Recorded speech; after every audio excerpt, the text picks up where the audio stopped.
শিরকের আলোচনা।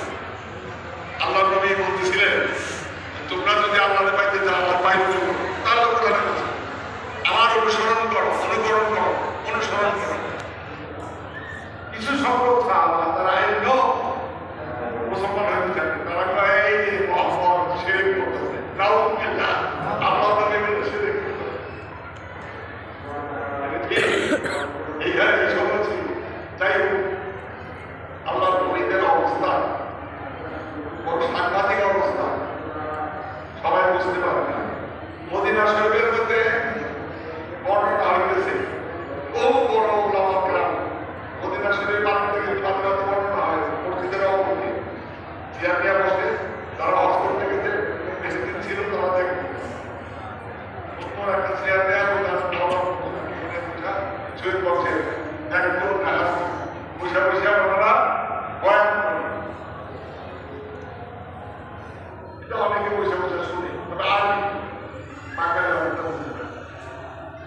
যখন বয়ান করতেছে সেই বয়ান আল্লাহ বলিয়া রুহানিয়ত ভাবে ওখানে হাজির হবে।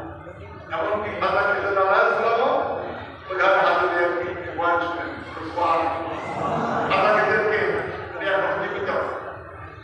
তিনি পাহাড় এবং সাগরের পানির মান আমাদের মুসাফি দান করতেছি অনেক লম্বা। এখন ঘটনা ঘটতেছে মদিনা শরীফের ভিতরে, জিবরিল আরেক খাতা খেতে দাঁড়াচ্ছিলাম, তাকে দিকে একটু দূরে বাইরে একটা যুবক ছেলে দুই হাতের মধ্যেখানে মাথা রেখা বসে ওখানে বসে রয়েছে, এখানে শুনে না কেন বয়ান শুনে না কেন কেন বসে রয়েছে? তখন খাতা গেছে রাস্তা সে উনি গেছে, তুমি এখানে বসে রয়েছে কেন? ওইখানে এত গভীর বয়ান হইতেছে, বয়ানের কথা বলতেছে,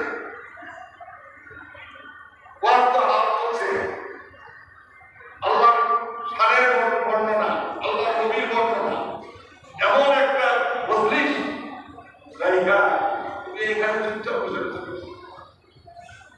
অল্প বয়স, 20-25 বছর বয়স, তখন সেই পায়ের মধ্যের দিকে অনেক কষ্টে মাথা ঘুরে থাকে। কার দিকে? খাতা খেতে আসলাম এইভাবে থাকে। আল্লাহ ইসলাম তাকে আমার কাছে বলে, তুমি আমার ডাকছো না, ওইখানে বয়ান করতেছে আল্লাহ বান্দারা, মানুষ বর্ণ আদবেরা বর্ণনা করে, সেখানে আল্লাহর বান্দার বয়ান আল্লাহ বর্ণনা করতে, আমি স্বয়ং আল্লাহর ওয়াজ শুনতেছি, আমি স্বয়ং আল্লাহ রাব্বুল আলামিনের তরফ থেকে তার বয়ান শুনতেছি। তাদের ক্ষেত্রে অল্প বয়সে 24 বছর পুরো হইব না, এত বড় কথাটা অত্যন্ত মূল্যবান, কথাটা অত্যন্ত মূল্যবান, আবার প্রথম গুরুত্বপূর্ণ। এই ছেলেটা বাজার, এই ছেলেটা এই কথাটা বলছে খাওয়া হাতে পারে না, এরকম একটা কথা বলবে। তখন খাতা কেঁদে গেলেন, তারা বলেন, হে ছেলে, যদি তুমি আল্লাহর বয়ান শোনো, ভালো কথা, তারা বলে শোনো, তাহলে আল্লাহর বয়ান দিয়ে তো আমলে বয়ান করতে পারা। তুমি বলো তো আমি কে? তুমি বলো, তুমি তো খুব একটা কথা বলো না, আমরা অনেক ভোগী, এই আমি এই তার অনেক কথা ভোগী পারে না, এটা এমন ভাবটা করা, সে আল্লাহ বলে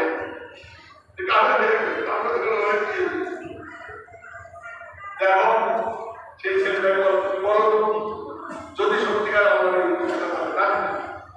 আমি কে? এটা অনেক কষ্ট আল্লাহ কথা বলেছে, আমাদের কেন ডিস্টার্ব করতেছ?